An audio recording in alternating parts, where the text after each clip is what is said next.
want your soul.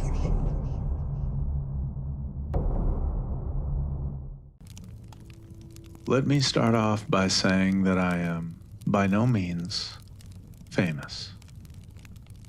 I still don't know what is happening to this day. I'm currently hiding somewhere in California where I hope that they won't be able to find me. Right now, hiding in the big states is the only thing I can do, as I have to stay safe in numbers by hiding among the sea of people in big cities. There is no telling what may happen to me if I were to be found, and just how far these psychos would take things. I don't even know how many of them are in on this, and the only thing I could do now is report it to the police and anonymously share it on the internet to raise awareness. Whatever is coming after me is definitely not human. Well, I guess it's useless if I keep ranting about my current situation. I should probably start by telling you what happened on that Wednesday. I'm from the small but densely populated state of Massachusetts. Massachusetts is where the good jobs, good schools, and a city where it's hard not to be decently rich is. I have a nice house between the cities of Boston and Hartford. I received the Daily Mail there, and it was ads for grocery stores, and 10% off coupons that I find pretty useless, unless you absolutely are addicted to bananas, apples, and pickles. There are a few envelopes from companies trying to get customers, and a few things about my healthcare. I saw that there was one envelope that had my name handwritten in flawless cursive on the back, and the return address was from somewhere in rural Texas. I opened the letter. Dear Mr. J, we are the biggest fans of your works. We just want you to know that we love seeing you out there and doing these amazing things. We aspire to be like you one day. Your fan club, Jay's fan club. A fan club? All of a sudden I had a fan club? I figured that this was cool and that I'm actually known somewhere. However, the thing is that I don't work in the music, writing, humanitarian, or showbiz industry. As a matter of fact, I have absolutely no idea what it's about because I'm just a normal person, like everyone else. My job is within a large corporate company, but it's not enough to get fame of any kind. I thought that the sender simply sent this letter to the wrong person, and some celebrity probably has the same name as me. I mean, that would explain it. The thing that stumped me was that if you were to send fan mail to a celebrity, though, wouldn't you have to research their address and make sure that you are sending it to the right person? I shouldn't disclose my name right now, but Massachusetts doesn't have a whole lot of celebrities, and the ones that share a similar name with me are nowhere near this state. I figured that this was simply a mistake from a kid who simply missent a letter to their favorite artist. Well, I guess I was wrong. The next day, there was more mail for me, and this time there were 3 of them from my fan club. 2 of the letters were in rural Texas, and the third one was from Bakersfield, California. The letters were along the lines of, "Hi, we're your biggest fans," or "Thank you for inspiring me." Now, it can be possible for multiple people to mistake me for a celebrity, right? Especially when there are literally none living around me, and my name isn't even out there. This is when I felt that something was off. This isn't enough for me to go up to the police with, but it is enough for me to stay alert and expect more letters. Another strange thing was that there was something missing I had previously overlooked on the first letter. There was a website for the fan club. The link was handwritten in red ink, and I grabbed my laptop to search it up. The website itself looked so professional, and there were buttons that trigger animations that let you access different parts of it. The homepage had a white and blue aesthetic, and it had my name everywhere. The front had, "Welcome to Jay's Fan Club," in huge bold font. There were no pictures of me, just my name and my middle initial. No matter how nice all this was, and how non-threatening it all seemed, I just can't get over how creepy it is. I literally live alone, and I don't do any work that involves the media or getting my name out there. Yet there are people in these random places in the middle of nowhere who somehow know who I am and what it is that I do. I figured that everyone, or at least many people that have fan clubs like these, and they simply don't know about it. Well, the more I thought about that idea, it made less and less sense, and it looks like I'm the one who is somehow famous without ever being famous. I'm not sure. I'm supposed to fly to New York for the weekend and have a little vacation there because my job is off for 4 days due to the holidays.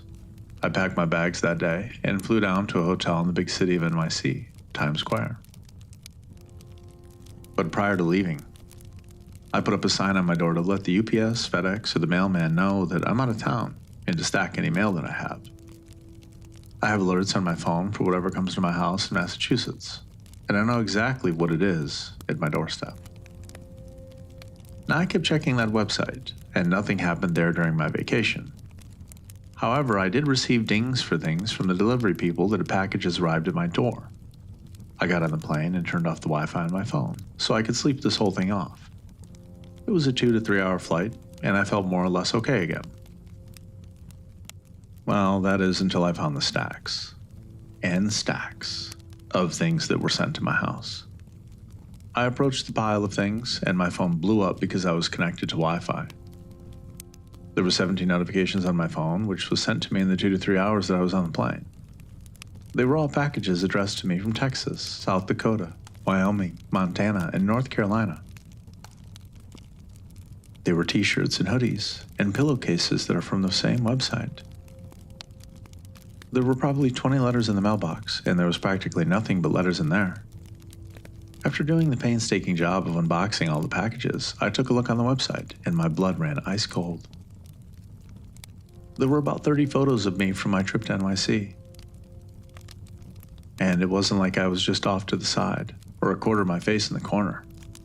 I was in the middle of each picture, and 20 out of the 30 are taken from probably within a foot or so away from me.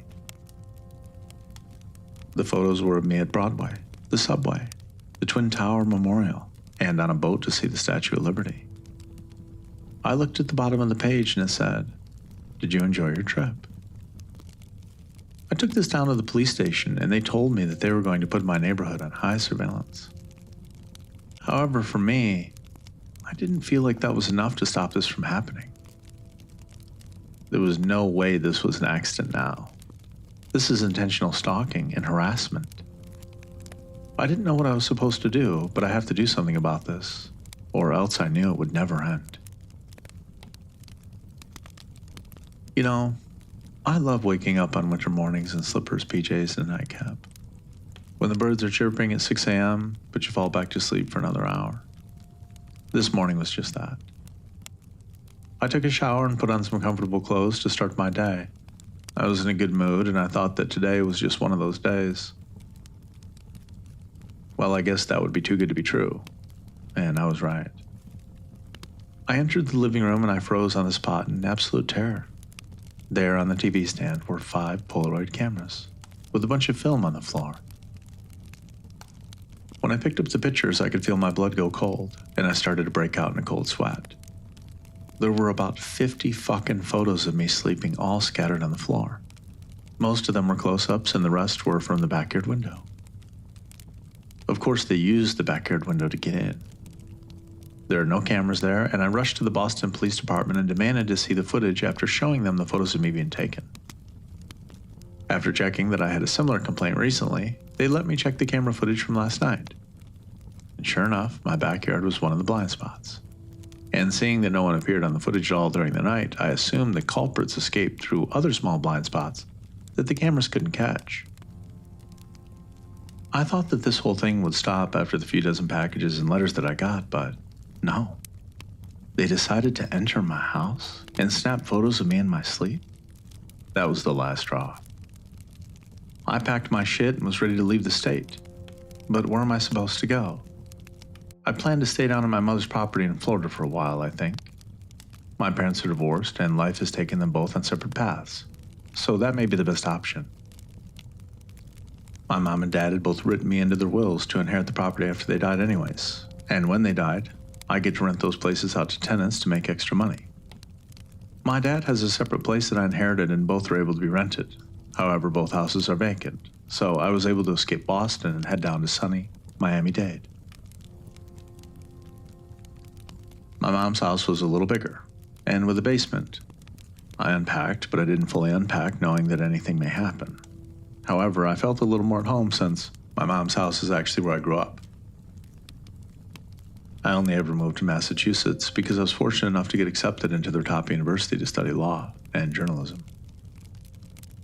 The previous tenants moved out the month before, and they cleaned the area thoroughly before leaving. I placed half of my belongings in the right areas, and by that time, night fell. I grabbed some tea by the counter and sat there in silence with my thoughts. That moment was short-lived, though. I got my laptop to watch a few videos on YouTube and get my mind off things. But the tab to the fan club website was still open. I saw that the website was updated and that there were now multiple pictures of me on the website. I realized that there was more than just a homepage. There was a section called Photos, which I clicked on. My eyes widened as I saw there were probably 500 or so photos of me now. A lot of them were very recent, including the ones of me when I slept. However, there were pictures from me from kindergarten and 8th grade, which I never even knew existed. These photos all had one thing in common. They were taken without my knowledge. Not a single photo had me looking at the camera. I was at the center of all the photos, but I never knew that I was being photographed at the moment. In the ones from my childhood, my parents were always in the background, so it couldn't be them taking it. This fan club is not a new thing. It appears to have always been around, my whole life. I just never found out about it, and neither did my parents, I'm assuming. My website surfing stopped abruptly as I heard some faint tapping on the windows of my mother's house. "Hey there," I heard. I jumped up and stared in the kitchen window that was locked with the blinders closed. "Can I get an autograph?" the voice continued. "What the fuck? No, leave me alone." I tried to tell them off, and that's when I heard another voice coming from the backyard door. "Why not, though?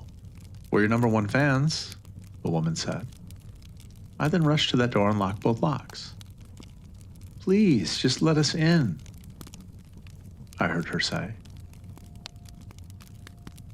I then heard tapping from the kitchen window, and then the backyard door, and then came some more tapping from the front door.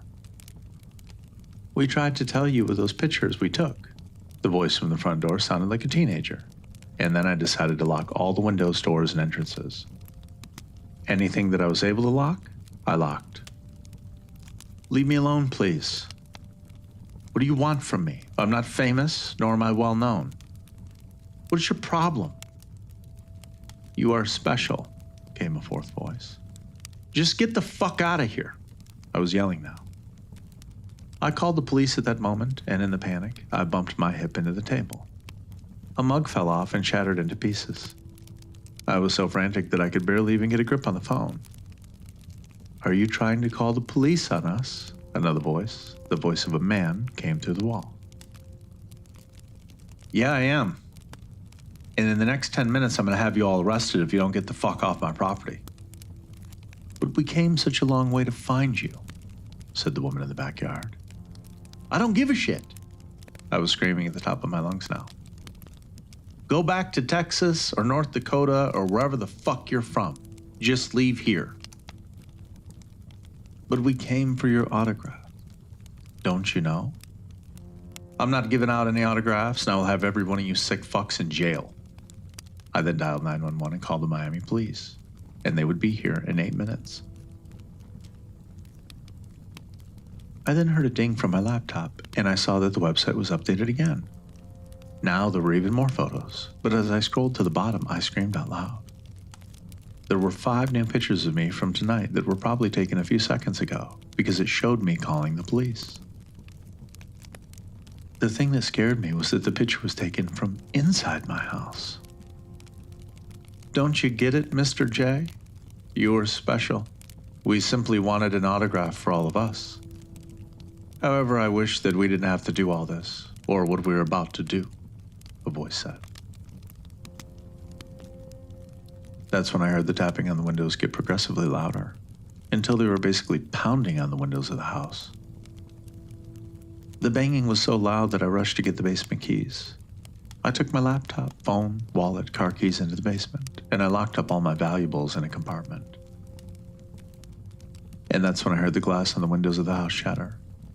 I heard the splintering of the wood on the front door. I then heard footsteps progressively getting faster, and that's when I realized that I had no time to lose. I ran like a madman into the basement and locked both locks. I put old furniture against the door to secure it. Above the basement, the sound of glass was breaking, furniture and other things being moved. I heard the door getting broken down completely, and there were footsteps right above me. I put my hands over my mouth and I tried not to cry. The footsteps paced up and down the stairs, and I could hear the clicking of Polaroid cameras and snippets of conversation among the fan club members. I then opened the laptop to see even more photos posted of me drinking tea in the living room just a half an hour before, and pictures of the basement door. There was no stopping them. They came from all over the country just to stalk me and break into my house. This isn't cool anymore. This is a signal and a message. All of the pictures, the mail, the packages, and the gifts were telling me something. The thing is that I can't outrun these people. They are my fans, but fans aren't supposed to do these things. Fans aren't supposed to take pictures of you without permission and idolize you when the person isn't looking. Fans aren't supposed to be breaking in and threatening the idol. Most importantly, fans aren't supposed to chase the idol across the country and hunt them down just to get one fucking autograph. This simply is not normal. Actually, I guess the phrase "not normal" is a huge understatement in this case. This is an obsession, but not just any obsession. This is on a scale where people have no limits to what they would do to satisfy their insatiable thirst to get what they want. And I am at the center of it. Finally, I heard the sound of sirens. The police were here. Their members then rushed out the door, and I looked out of the peephole to see that they were in the car, and it sped off. The police were here a minute later, and I removed the furniture barricades and walked out the door. The police asked me what they looked like, but I couldn't give them anything on appearance because I shut the blinds, and I couldn't see them. I could only hear their voices. However, the police did have an extra camera for us, and the neighborhood surveillance was upgraded due to this incident, and our street will be highly monitored in the future. But that wasn't enough. I was done with this shit. The only thing is that I have no idea just how far these people will go, and at this rate, the possibilities are endless.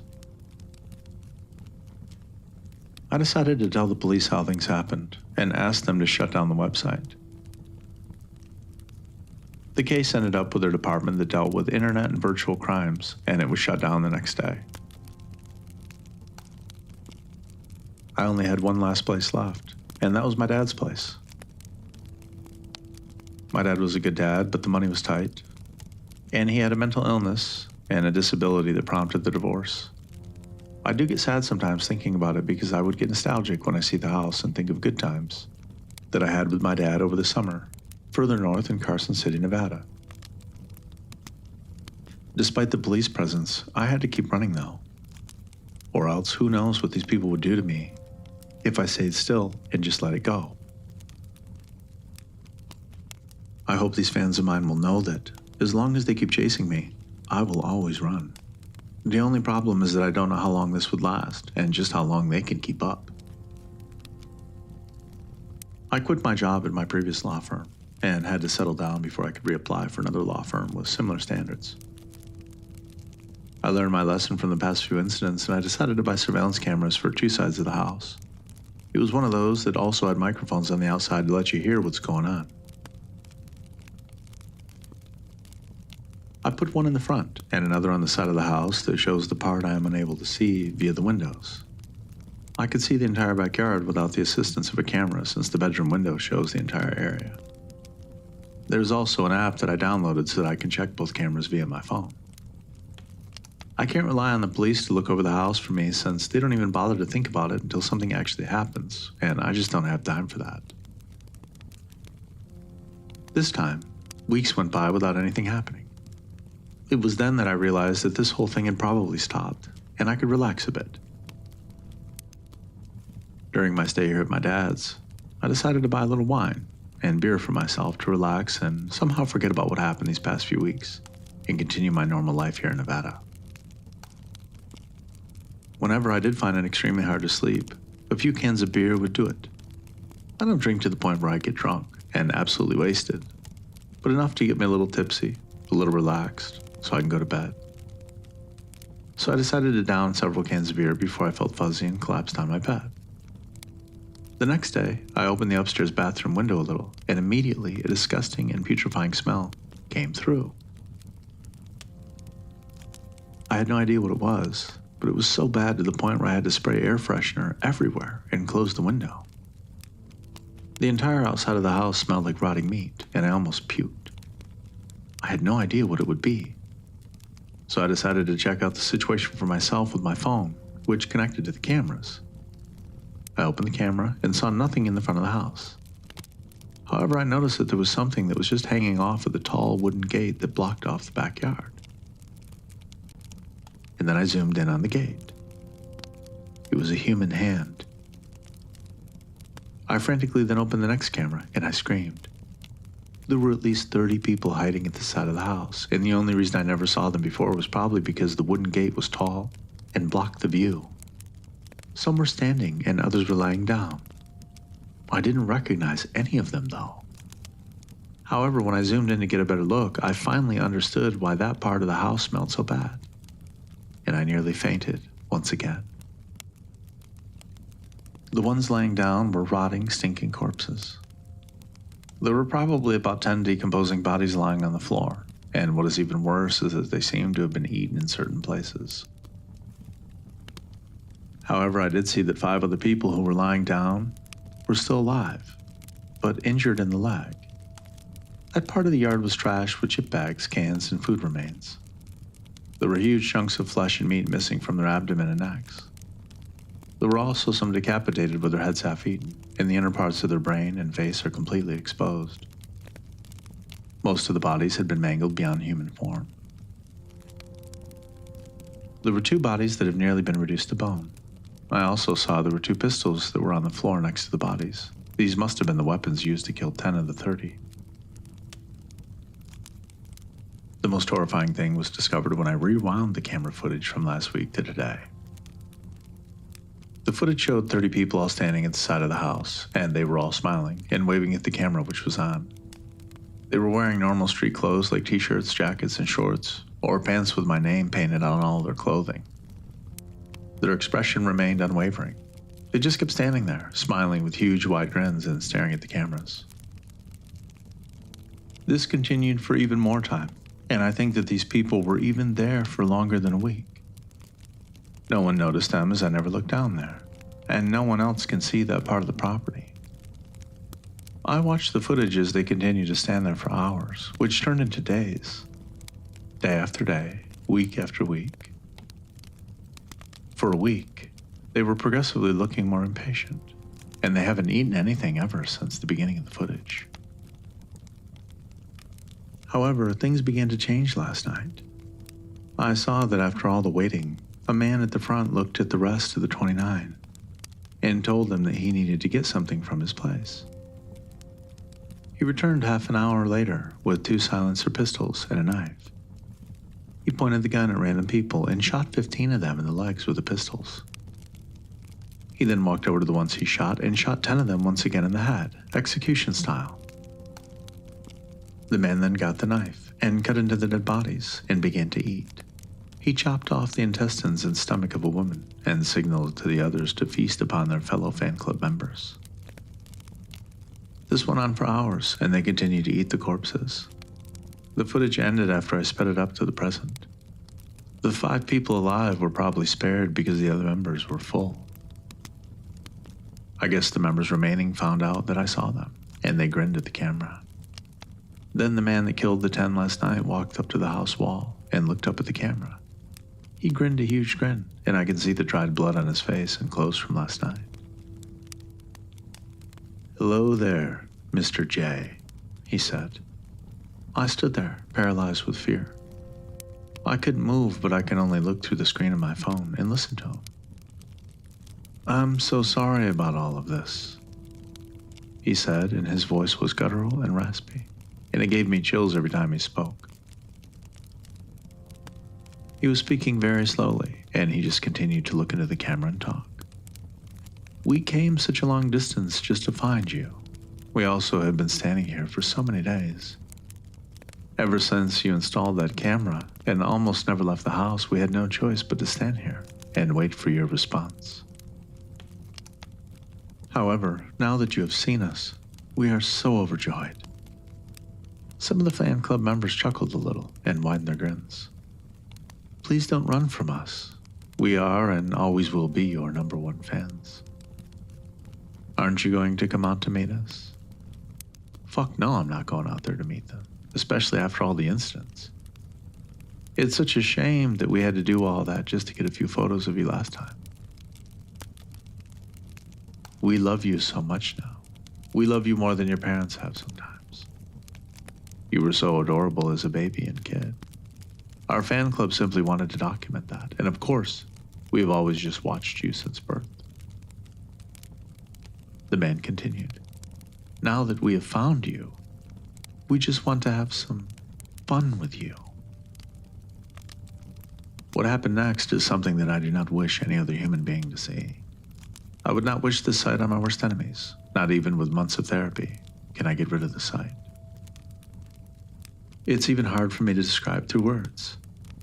The man then grinned so widely that the sides of his lips nearly touched the sides of his eyes.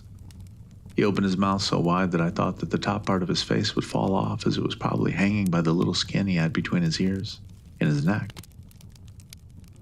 I saw rows of sharp teeth and blood still on his tongue, all over his teeth. He then laughed the most demonic laugh that I have ever heard. It sounded as if Satan himself was laughing. Afterwards, he closed his mouth, and his grin faded away, and his mouth began to drip with blood. He cocked his head to the side and walked closer to the camera. The members behind him advanced and widened their mouths as well, showing their horrific features to me. And that's when I knew that these things weren't humans. They are monsters that will do anything to get what they want, and they know no limits. They don't care about who they have to hurt or kill in order to get it. I grabbed my laptop, my suitcase, my phone, and all the valuables I had. I put it all in a bigger suitcase and booked it to my car. I heard footsteps getting closer as I jammed my keys into the car door and locked all the doors as I got into the car. I tried getting the key into the ignition, but I kept missing. I muttered curses under my breath until I finally succeeded in getting the key into the ignition and started it. But that's when I realized I was surrounded. All 15 fan club members remaining there were at my car and rocking it back and forth. I put my car into reverse quickly and ran over 3 of the members in the back. I switched the gear into drive, and I rode out of there with the 12 other members still chasing me.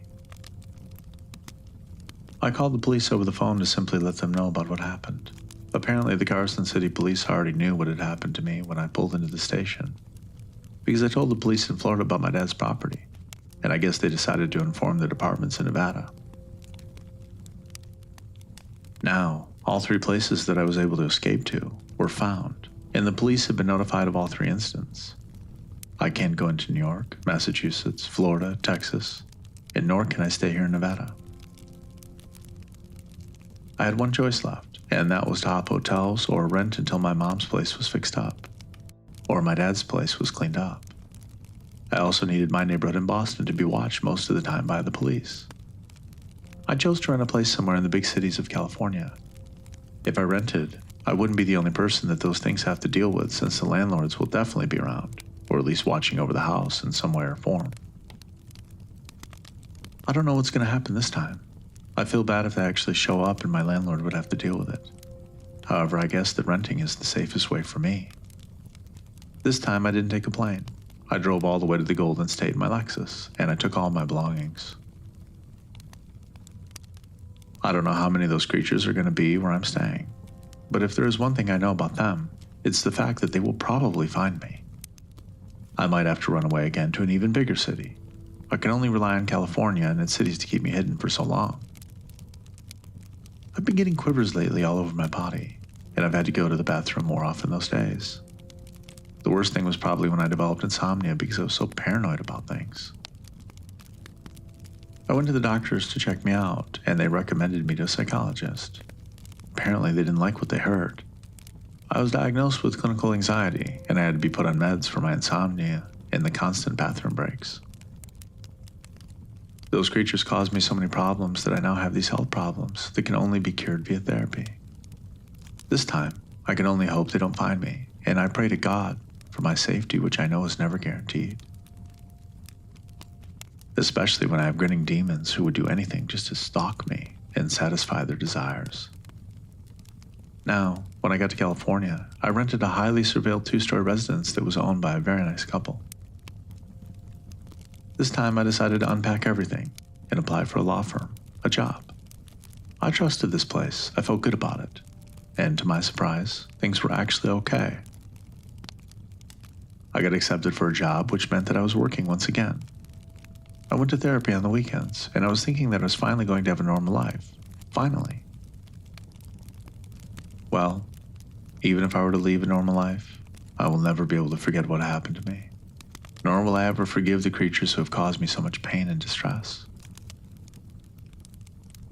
A few weeks went by, and nothing happened. Around this time, I probably would have already been found. I checked my laptop and saw that the website was long gone, and that the stalking seemed to have stopped.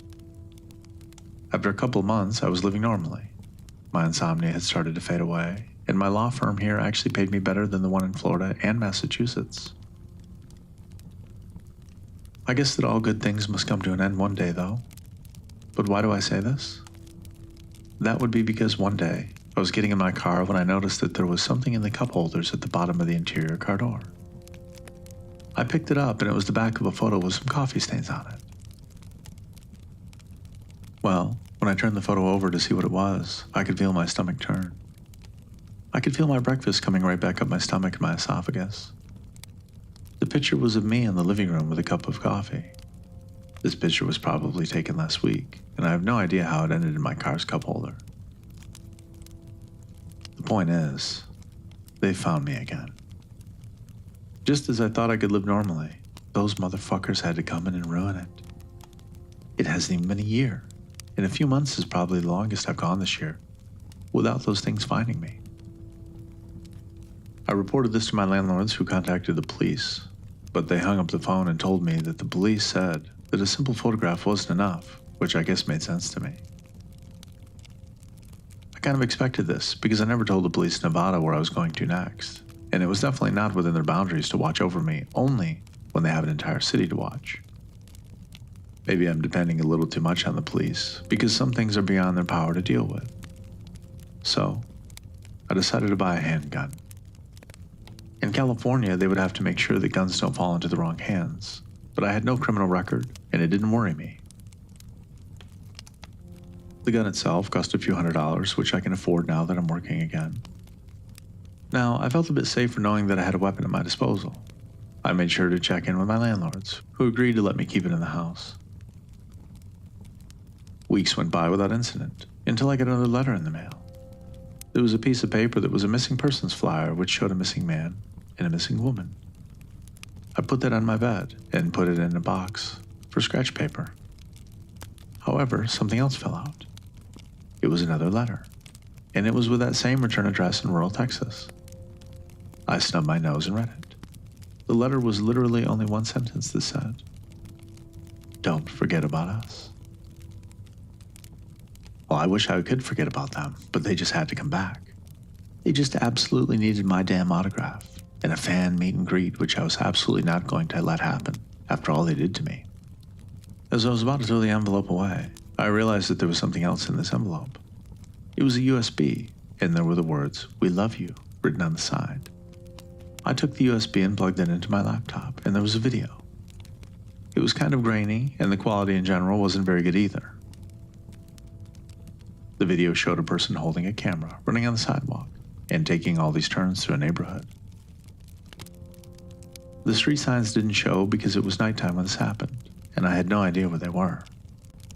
The film then glitched and showed the person jogging through a park. Another glitch later, they were back on the streets. After a fourth glitch, the screen went dark and the video showed a tree in a front yard. And then the camera tilted up slowly. When the video cleared up a little, I realized in horror that the filmer was filming me. They were filming me behind the tree in the front yard, and I was sleeping.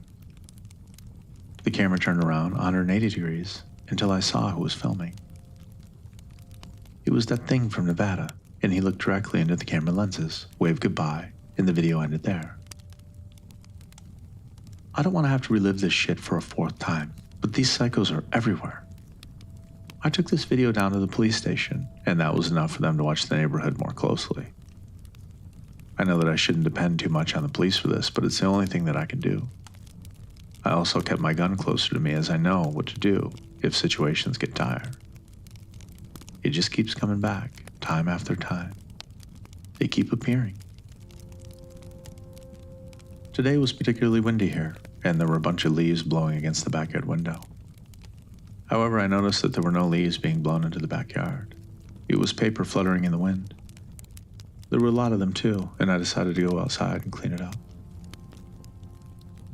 All of these papers had the words, "We miss you," written on them in red ink.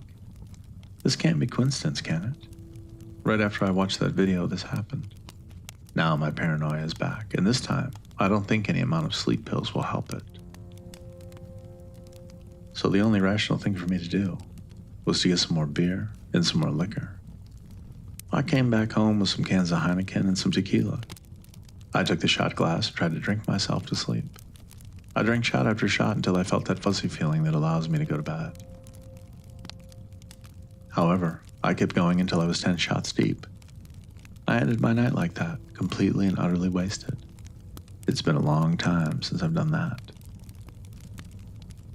The next morning I woke up, and thank God that I did this on a Friday, as I would have been totally written up for being late.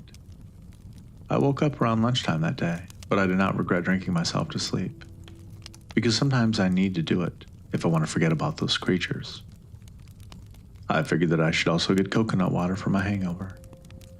I got into my car once again, and this time, there was nothing out of the ordinary. Upon arriving home, I noticed that there was more mail. This time there was a small box, and inside the small box were 20 USB drives. Every one of them were videos of me drinking just last night. However, all of these people who recorded never showed their faces on film. This time, I decided that I would confront them because they seemed to be coming in smaller numbers than last time. And this time, I have a gun. I fixed a new sleep schedule, which allowed me to stay up later. I carried my pistol with me and loaded it. I waited for all the people to arrive. However, instead, I saw the landlords arrive home and walk through the door. They didn't say anything to me and got upstairs. I finally saw them. A group of 5 people came by and stood behind the tree. After they knew that I had seen them, they stepped out of the shadows and grinned at me. I pulled my gun out and pointed it at them with shaky hands. "Are you going to shoot us?" one of them said. "We're your biggest fans. If you step foot in this house, or you take one more picture or video of me, I'll kill you," I threatened them.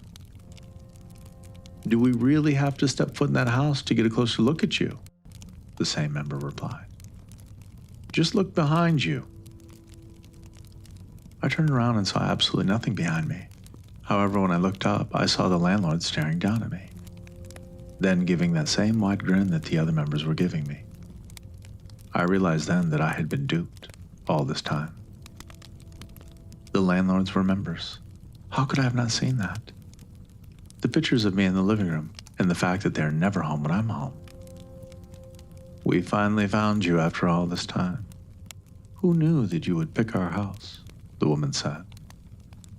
That's when I remembered the missing persons flyer that showed the man and woman that I got when I received the letter. I dug through all my scratch papers, and I was horrified to see that the date they went missing was 2 days before I moved in. Their residence was this exact house that I had been living in for 3 months. The missing man and woman were the real landlords. The couple that were staring and grinning at me from the second floor were fakes. "What did you do to those people?" I yelled at the couple. "You know, Mr. J.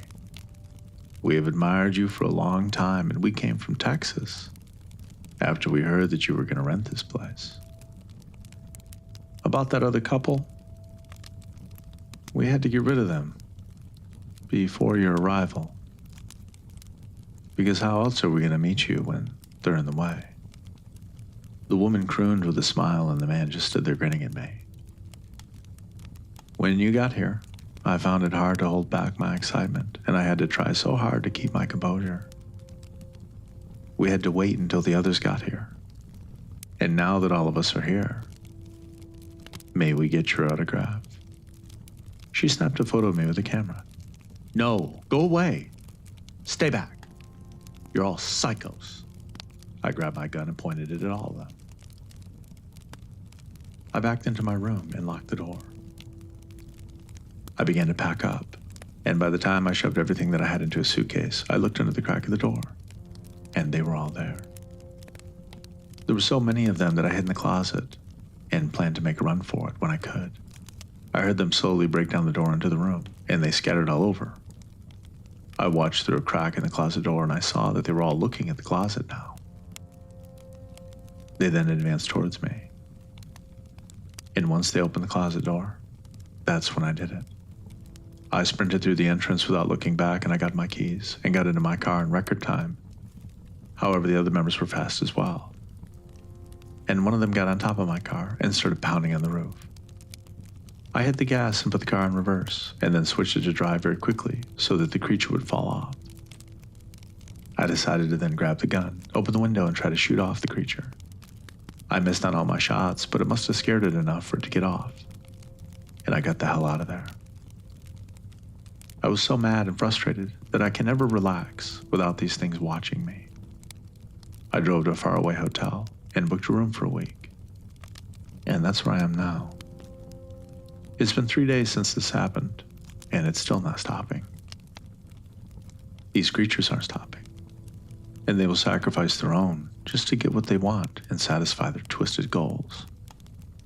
They are monsters, and not of this earth. However, even though I am in hiding and scared for my life, there is one thing that I have kept in my mind that keeps me going and running. They can find me, but they can never have me in their grasp, because I can run, I can hide, and do whatever it takes because I don't quit or stop. I am a survivor.